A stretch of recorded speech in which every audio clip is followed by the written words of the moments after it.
এখান দিয়ে যাওয়াটা খুবই কষ্টের ব্যাপার। গাইজ আমরা এখন লেগে যাচ্ছি আলুটিয়া সে ঐতিহ্যবাহী গুহার ভিতরে। ভিতরে সব পানি আর পানি, কিন্তু ঠান্ডা। এখন ভিতরে ঢুকলে ঢুকে যাবে যে ভিতরে ভিতরে অবস্থাটা যে এটাই হলো সেই আলোটিলা গুহা। দেখতে পাচ্ছেন আপনার অনেক মানুষ কিন্তু ভিতরের দিকে যাচ্ছে ধীরে ধীরে, মানে প্রতিনিয়ত প্রতিটা মানুষ এখান দিয়ে আপনার এই যে গুহার ভিতরে যায়। ঠিক আছে, তো এই যে দেখতে পাচ্ছেন আমরা ঢুকতে হয়তো একটু সময় লাগবে, কারণ হচ্ছে পুরা মানুষে ভরা ভিতরে। গাইজ বুঝতে পেরেছেন? আমি গোসল করছি রিসর্টে, আমার চশমা গোসল করছে গুহার পানিতে, এটাই বাস। বুঝতে পারছেন? গুহার পানিতে এই যে দেখতে পাচ্ছেন, এই যে পানি ধীরে ধীরে পানি যাচ্ছে কতটুকু, এই যে দেখেন, আমি আপনাদেরকে দেখাচ্ছি। এটা হচ্ছে আপনার আলুটিলার সেই গুহা। আসলে কথা হলো এই যে এটা হচ্ছে গুহা।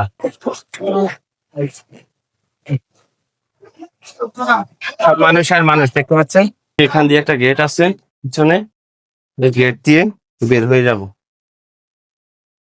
তো মানুষ খুবই ধীরে ধীরে পা দিয়ে যাচ্ছে।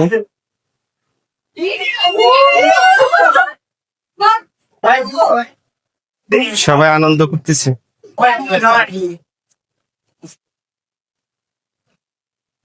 সবাই আনন্দ করতেছে, আনন্দ করতে করতে যাচ্ছে। আমি দেখছি আপনার গুহার শেষ প্রান্ত দিয়ে, এই যে দেখেন সিঁড়িগুলো, এখান দিয়ে যাওয়াটা খুবই কষ্টের ব্যাপার। শরীরে যদি দম থাকে, শক্তি থাকে, তাহলে আপনার ভ্রমণ করবেন। শরীরে যখন শক্তি থাকবে না, তখন আপনার পক্ষে ভ্রমণ করা সম্ভব নয়। আর একটা কথা হচ্ছে, প্রচুর টাকা কামাবেন, ঠিক আছে, লাইফে প্রচুর টাকা কামাবেন, কিন্তু যখন আপনার শরীরে শক্তি থাকবে,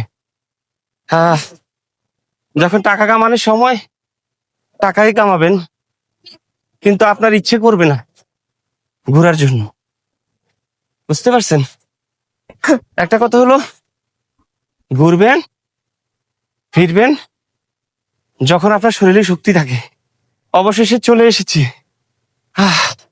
সেই গুহার ভিতর দিয়ে রাস্তায়। ধন্যবাদ। সিঁড়িগুলো দিয়ে এখন উঠতে আমার অনেক পরিশ্রম হচ্ছে। খুবই ভালো লেগেছে, কারণ হচ্ছে